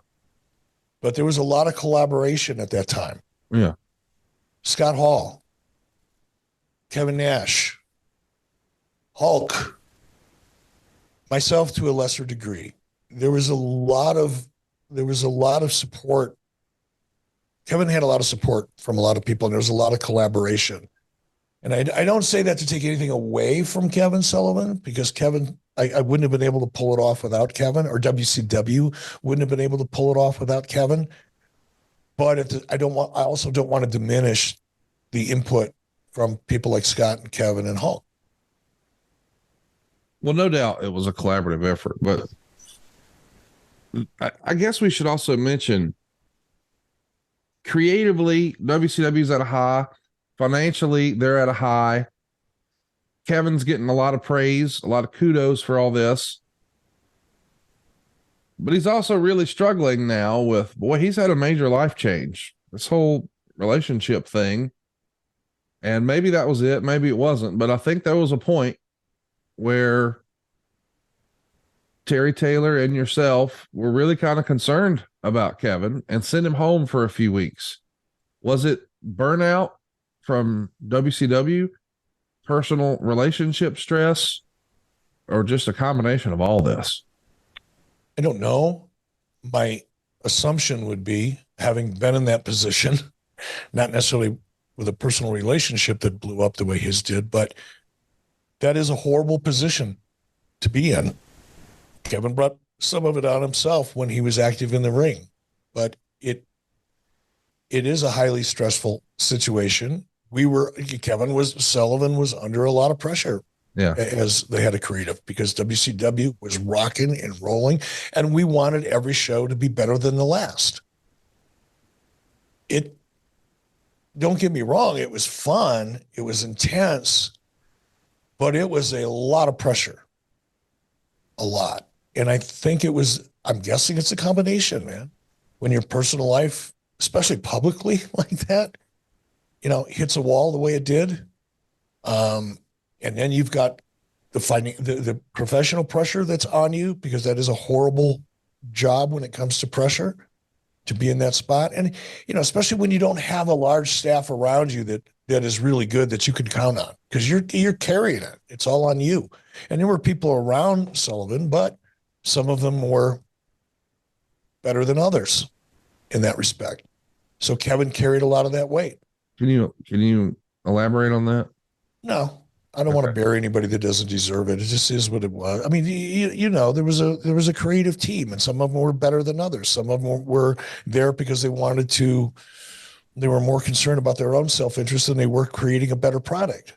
It just is what it is. It's politics. It's the same thing probably exists in every business. In every business. Yeah. Twitter right now is probably going through it. Who knows? But I guess what I was trying to get at is, do you remember Kevin not necessarily getting along with anyone behind the scenes? Like, this booking by committee stuff, I could see how there could be bickering and infighting and disagreements. And Lord, we've heard once upon a time Vince Russo and Jim Cornette just did not see wrestling the same way. Did Kevin have any of that in his WCW existence? I don't think so. I don't think it was that. I don't think there was any tense consistent conflicts. Right. I mean, I think the team essentially got along. It's just that there wasn't anybody that Kevin could, I think to be in that position, to be, we'll call it a head writer, booker, whatever you want to call it, to be that head writer, you need to have people underneath you that are with you, in this case, underneath you, on an organizational chart, that A, you trust, that B, understands your vision and is bringing you ideas that are consistent with the direction that you want to go in. And I don't know that Kevin had that luxury. I think Kevin had people around him who he probably got along with and liked, Right. didn't necessarily battle with, but they weren't necessarily bringing Kevin a lot to chew on either. So that, what I'm trying to say is that all fell on Kevin. That's a lot of pressure. It is. Now add to that one more aspect of it. And this is something that I think I can kind of relate to, is Kevin's identity for the longest time wasn't head of creative. Kevin's identity as a professional was that performer in the ring. And I think taking someone out of the ring, even though they should have taken themselves out, maybe. But having that decision made for you is emotionally tough. Mm-hmm. You're basically saying, okay, I know this has been a big part of your life. This is your identity. This is what you've done for the last 20, 30 years, whatever it was at that time for Kevin. Now we're just going to put that on the shelf. That's not you anymore. That's not your identity anymore. You and I can talk about it because we hadn't had to do it, right? But I think to a performer, especially one like Kevin, who was intense and it was his life, that realization that that chapter of your life is over is its own kind of kick in the ass. Yeah. And when you add all that together, you've got a situation where somebody just needs to take a break, get a different perspective, do whatever you need to do to come back with a fresh attitude and not let those things that have been bothering you bother you, whether it's your relationship or the fact that a portion of your career and your identity is now up on a shelf, whatever it is, you got to figure out how to deal with it. And that's, I think, what we were trying to do with Kevin at the time, is just step back, brother, get a different perspective. Do you remember any particular blow-ups at all, like personality situations, or for that matter, even I'm just trying to learn more about Kevin behind the scenes. Was he the type of guy who would run the meeting? Was he the type of guy who would provide a first draft and then accept notes? Would he take a look at someone else's draft and then sort of improve it and polish it up? Just take me through his. I'd like to get a picture of, because we've heard all the crazy Vince McMahon stories, right? About there is no sick, and I hate sneezing, and this is the idea, and tomorrow it's different. And he would sort of vacillate, and it's not a belt, it's a championship, blah, blah, blah. Can you give us any insight into Kevin Sullivan as a member of the creative team? One of the things I liked about Kevin is he was steady as a rock when it came to that side of the business. He couldn't really get him too rattled. He was just steady. And I think the process, if I had to kind of paint a quick picture of it, the process was Kevin, obviously at the head of the table, surrounded by any number of people. We talk about Terry Taylor. There was any number of people that were in that room at any given time. And I think it was Annette Yoder.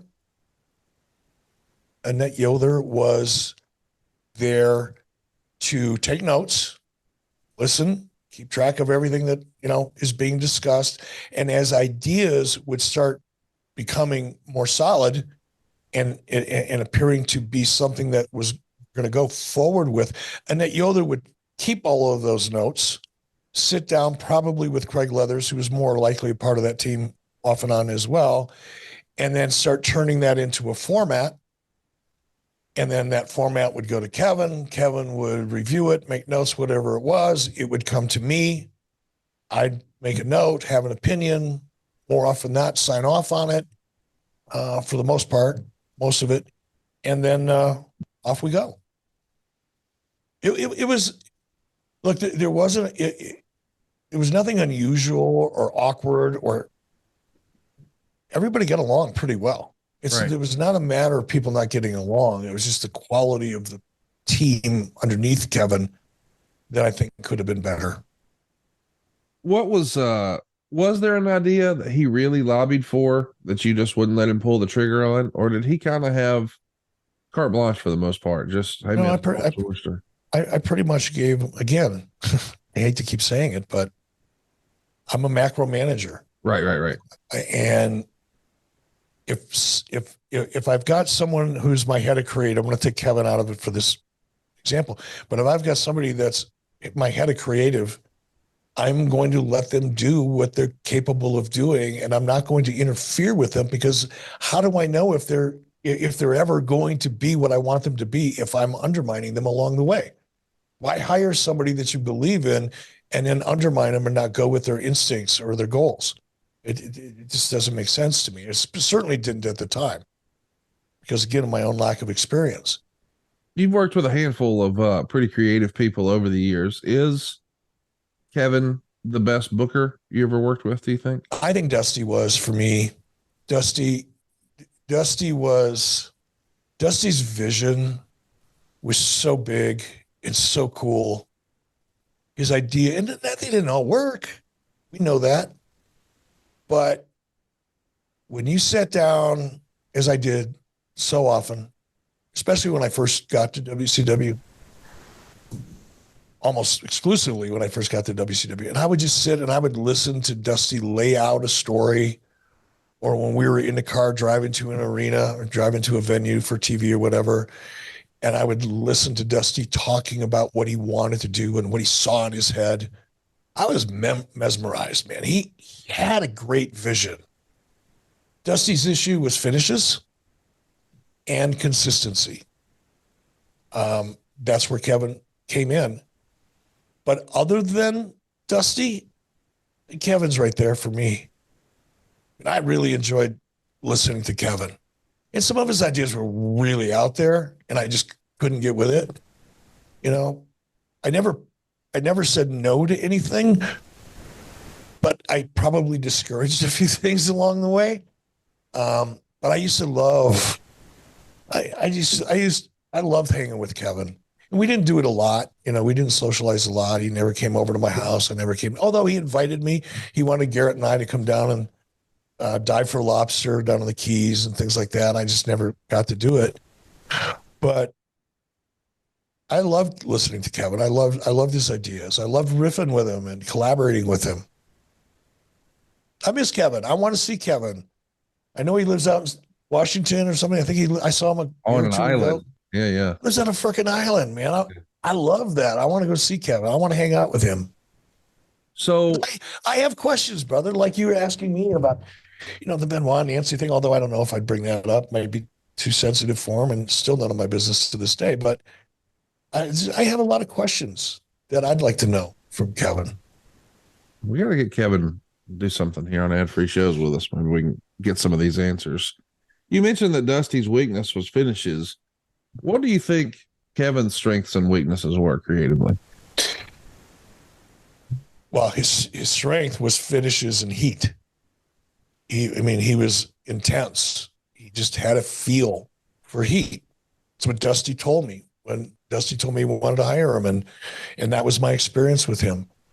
I think, and I don't know if it's a weakness, it's just an approach, a philosophy.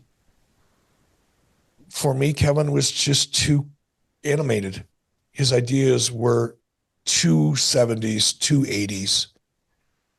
And it was obvious, especially by 96, that the business was changing rapidly, like every Monday night, between the stuff that Nitro was doing and the stuff that Raw was doing in that head-to-head environment.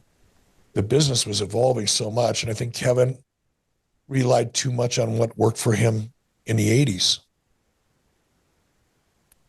Well, let's we've all anybody that's ever been in a creative position for any length of time, you're going to go back to what worked for you in the past. You just are. And sometimes it works and sometimes it doesn't. And hopefully when it doesn't, you move on and you recognize that. I think Kevin stuck with it a little too long. I think I hope we've tried to make it clear here through the program. how much you and I think of Kevin Sullivan. Just hold him in high regard, creative genius, hell of an in-ring performer, et cetera, et cetera. But there is a pretty controversial moment I feel like I should at least bring up. March 29th, 1999, there's a pretty famous angle where Bret Hart is going to be in the ring in Toronto. He's going to call out Bill Goldberg. Goldberg comes out, spears him. There's the reveal of the metal plate. An iconic moment in Nitro history, early 99. Behind the scenes, I think this is the same day where Kevin Sullivan had a pretty big scare.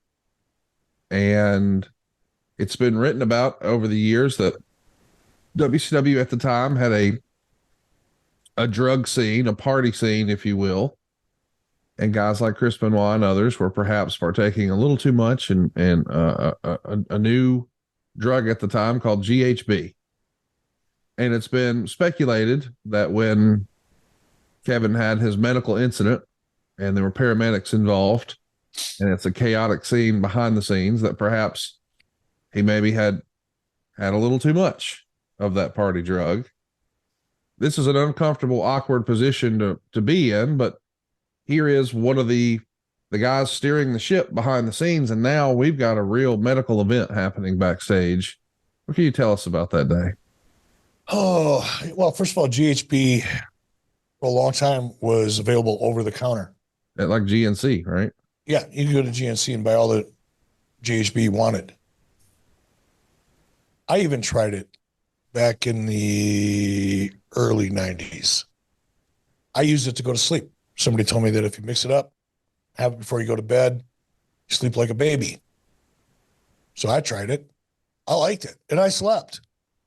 The problem was, and later, obviously, it was made illegal, but if you overdid it, yeah, it was a fun ride for a minute, but you could shut down depending on how much you did. GHB was everywhere at the time. It wasn't illegal. Right. So, I want to be careful when we talk about drugs. This was it's not an illegal narcotic. Yeah. I don't think it was illegal at the time. I don't think it was made illegal until after this point. But in either event, Kevin had too much. There's a lot of guys that used it, and it didn't bother them. They didn't abuse it, or they didn't abuse it at work. That night, for whatever reason, Kevin used too much, and had a reaction to it. What do I remember of it? I wasn't there when Kevin went down because he did. I don't know if he had a seizure or something that looked like a seizure. I wasn't there when it happened, but I showed up shortly after that happened, and it was scary as fuck. Yeah. It did. I mean, it wasn't like somebody got drunk and fell off a bar stool. This was not that. This was a lot more like a seizure. Probably was one. Foaming at the mouth, rigid body, shaking, all of that. So I didn't know what it was initially, and we were scared to death. I was, for Kevin's health. Well, we're glad Kevin's still with us, and we're glad he was able to overcome that. But I'm sure that led to some uncomfortable conversations once he got to feeling better. Ultimately, later that same year, you're going to be, we'll call it reassigned, sent home, August of 99. But Sullivan comes into full power in January of 2000, when now Vince Russo is sent home just a few months into his stint. That leads to the Radicals leaving for the WWF. I guess there's fear that maybe Sullivan's going to have some hurt feelings with Benoit and take it out on him. Sullivan went so far as to punish Chris Benoit by letting him main event a pay-per-view and beat Sid Vicious for the WCW title. Still, the guys made the decision to leave. Were you watching the program in that era? Were you keeping up with the behind the scenes? Nope. I'd occasionally get Hulk would call me, or DDP would call me. Ernest Miller I talked to, but I didn't watch a minute of it. I wanted to be done with wrestling. I was over at that time. How many times did I think wrestling was in my rearview mirror? This was probably the first one. Right. But yeah, no, I didn't watch it at all, man. a few months later, you come in. You and Russo were back in April of 2000. And for some reason, Sullivan sent home until the end of his contract. Do you know why that decision was made? I don't. When I was brought back as a consultant. That was a Brad Siegel decision. I don't know why Brad felt the way he felt or made the decision he made. In hindsight, I sure wish they would have sent Russo home and let Sullivan and I have a whack at it. I think the outcome would have been different. I would have enjoyed it a lot more, that's for sure. And that was the proven team that gave WCW success. Right. But you got to remember, I got sent home on September 10th, 1999, and I have a pretty clear idea as to why. I don't go into it here, but I have a pretty good understanding as to why. And I deserved it, by the way.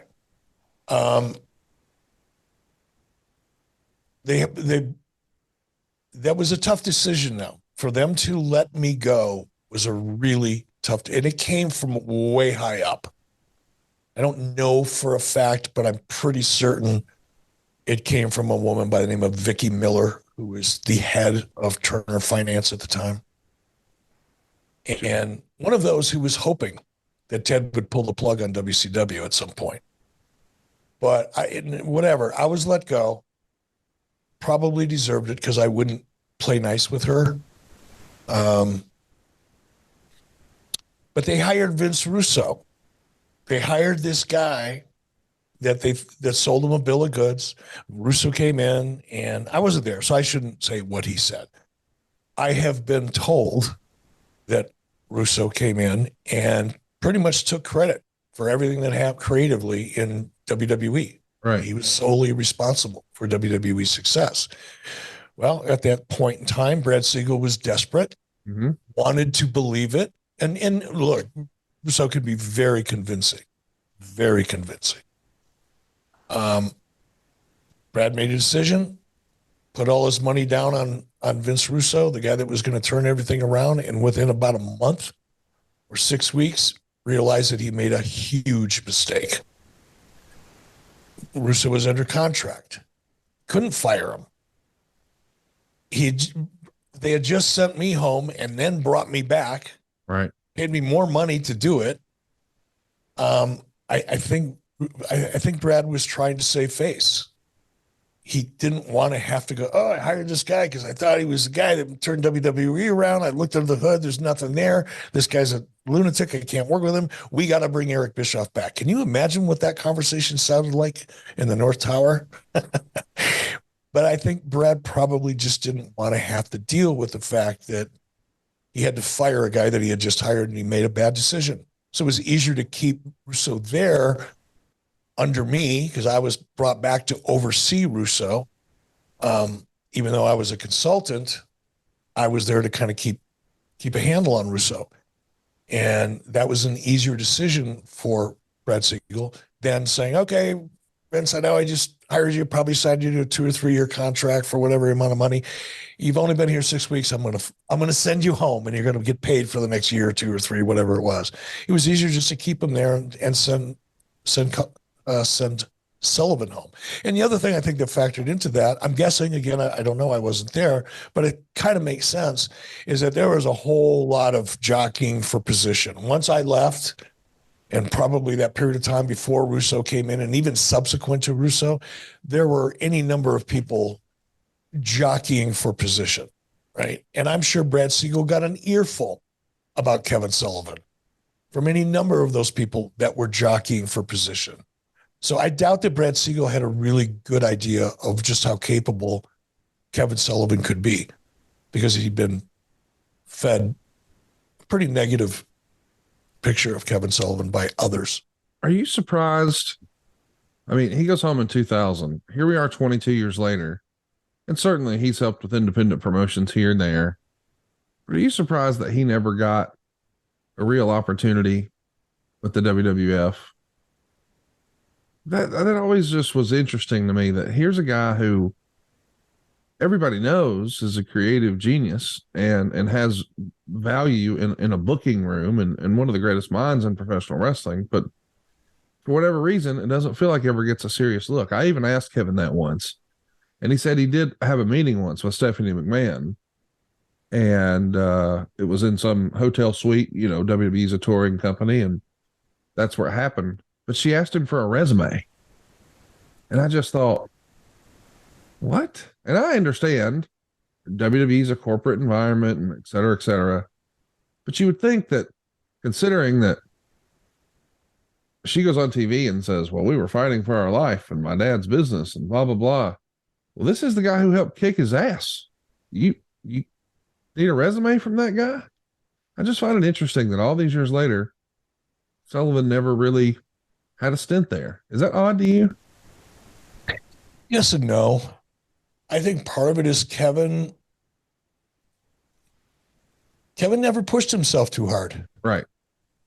I mean, Kevin was more, it's just an impression, but to me, Kevin was the kind of guy that's like, hey, if they call me, I'd love to work with him, but he's not going to like sit back and try to create his way in and push his way in or pressure his way in. I think Kevin is more the type of guy that's like, if they call me, I'd love to do it, but if not, I'm cool fishing or doing whatever I'm doing. That's just my impression. I don't know that that's true. What's one thing you could tell us about Kevin that maybe our listeners don't know? He's a very loyal guy. Yeah. He's a very loyal friend and a very loyal employee. Doesn't mean he didn't, have an issue here and there. We talked about what happened in Toronto, but I knew Kevin had my back. Right. And I just have an immense amount of respect and appreciation for people like that. Loyalty, to me, especially in the wrestling business, loyalty is one of the most important things in life, in business, personally. And it's rare. It's rare to find people who are truly loyal. They're loyal when it's convenient. They're loyal when there's something in it for them. But when the chips are down and you're in a trench or you're in a street fight, I'd want Kevin Sullivan next to me because I could trust him. And that's a rare, I find loyalty to be a very rare commodity. Like I said, especially in the wrestling business. And Kevin, I never felt that way with Kevin. I never, ever felt for a second that in any of my conversations, creatively, personally, professionally, at any level, that I had to worry about my back or anything that I said to Kevin Sullivan. Well, I'll tell you what, you never have to worry again. If you've got AG1, Eric, they've been a longtime sponsor here on the program, and I think you might actually be the biggest proponent of this. When you're traveling later today, you're going to Toronto, you got your bag packed. I bet in that bag, some AG1. Would I be betting? I have travel packs. I have travel packs in my bag. In fact, I got them when you and I were in Dallas at the that event. What was that called? Podcast movement. And we met with some of the fun folks at AG1 and had a great conversation with them. And they went up to their suite and they brought me back down a travel kit. So it's still in my briefcase. I use it not my briefcase, my suitcase. I still use it when I'm on the road. And yeah, I have it. I started taking AG1 at the start of the pandemic. My wife found it on her own, not through this podcast. She wanted to optimize our immune system, and she knew that I hated taking pills. And if I was going to do some sort of supplement, it needed to taste good. What we've learned along the way was not only does it check those boxes, it gets you more energy and better gut health. Here's what this is. AG1, just one delicious scoop of AG1 every day, means you're absorbing 75 high-quality vitamins, minerals, whole food source superfoods, probiotics, and adaptogens to help you start your day right. It's going to help you with all your things, your gut health, your nervous system, your immune system, your energy, your focus, your aging, your recovery. And it really is just one scoop in a cup of water. That's it. It's lifestyle friendly, whether you're trying to eat keto or paleo or vegan or dairy-free or gluten-free. There's less than 1 gram of sugar. There's no GMOs. There's no nasty chemicals. There's no artificial anything, and it still tastes good. Don't just take Eric and I's word for it. You'll see more than 7,000 5-star reviews. Think about the last time you went out of your way to leave a review. Over 7,000 folks have done it at a rating of 5 stars for AG1. So right now it's time to reclaim your health and arm your immune system with convenient daily nutrition. 1 scoop in a cup of water every day. That's it. No need for a million different pills and supplements to look out for your health. And to make it easy, Athletic Greens is giving you a free 1-year supply of immune-supporting vitamin D and 5 free travel packs with your first purchase. All you got to do is visit athleticgreens.com/83 weeks. Again, that's athleticgreens.com/83 weeks to take ownership over your health and pick up the ultimate daily nutritional insurance. What a show today, man, on Kevin Sullivan. Got lots of questions about him. I don't think we can get to them all, but here's one. Snaky Jakey says, watching various WCW documentaries over the years, there's always lots of people trying to take credit for good ideas. Kevin Sullivan and Mike Graham spring to mind. How influential was Kevin? I always thought he was a bit of a joke in WCW. That's a shame, man, because so many people just saw the Dungeon of Doom and thought, well, here's his contribution to wrestling. Isn't that a shame that just a generation of wrestling fans think that's what Kevin Sullivan was? They don't know about the Prince of Darkness. They don't know about the behind the scenes. It's crazy. Yeah, and they never worked with him, so they would have no appreciation for what he did behind the scenes. But, look, Mike Graham, obviously, I think the two, and I hate to say anything about Mike because he's not here to defend himself. I'll say it as respectfully as I can. Mike Graham was a lot larger in his mind than he was in life. I don't mean that physically, but I mean in terms of his importance and involvement, seconded only by Greg Gagne.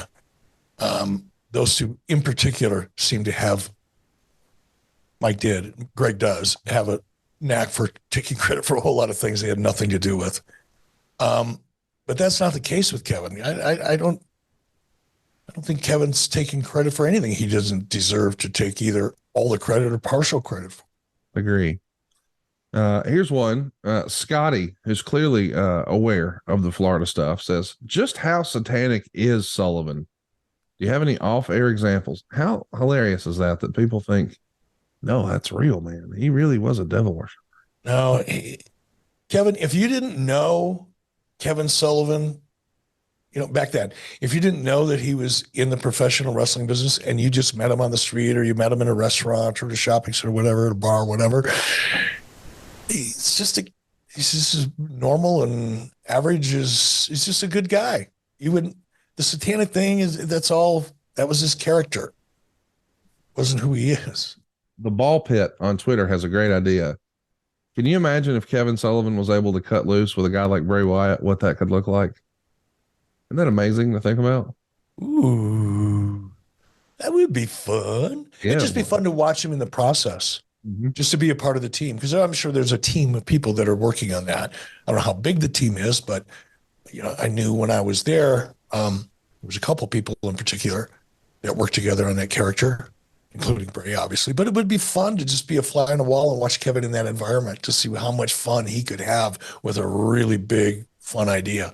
I mean, that idea, what they're doing, the White Rabbit and everything else they're doing is so way over the top. Yes. But it's done so well that it's cool. I mean, I really dig it. I was watching some of it on social media while I was waiting for us to jump on this morning. Some really cool not my cup of tea, mind you, but still very, very cool. And Kevin would have thrived in that environment. Oh, what could have been. I don't think the Monday Night Wars would have looked anything like they did without Kevin Sullivan. I agree. What a phenomenal in-ring performer, and his contributions to WCW. Boy, we could talk for 2 more hours about it, but that is the end of today's program. We're going to be back next week talking about the Beast from the East, Bam Bam Bigelow. We're going to cover his WCW run, and maybe if you had any interaction with him prior to that. Of course, you get all these shows early and ad-free over at adfreeshows.com. It starts at just $9 a month. That's like 16 cents an episode. We've also got tons of bonus content, like the brand new edition of Title Chase. We break down Ron Simmons' world title. You recently sat down with Raven to clear the air after nearly 2 decades. Halloween Havoc 92. We had a little watch along for that with Jake the Snake Roberts. You got to ask all kinds of questions there. So much cool stuff, including a brand new series we just launched called The Book. We take you month by month through the journey of the original World Class, and we have the original World Class booking sheets. We have Fritz Von Erich's Day Planner. We're going to show it to you day by day and talk with David Manning about what in the world was going on. We've got some really cool stuff spinning off of that, so stay tuned. Lots of new fun ideas in the hopper, including a brand new program called Making the Town. We're breaking down old booking sheets. We're breaking down old title belts. Now we're breaking down old venues, some of the most iconic venues throughout wrestling history. All of this is happening at adfreeshows.com. If you're digging 83 weeks, throw us a like, hit that subscribe button. If you think we've earned it, throw us a 5-star rating. And if you want to bust Eric's balls, boy, he's really active on Twitter and he's fired up. He's at E. Bischoff. We are at 83 weeks and we're also out of time. We'll see you next week right here on 83 Weeks with Eric Bischoff. Hey, it's Conrad Thompson. Thanks for checking out the podcast here on YouTube. Be sure to hit the subscribe button and the notifications bell so you get a notice anytime we upload some new content. And go save yourself some money right now. If you're in a 30-year loan or you have credit card debt, it's not a matter of if I can save you money. It's a matter of how much. Find out right now for free at SaveWithConrad.com.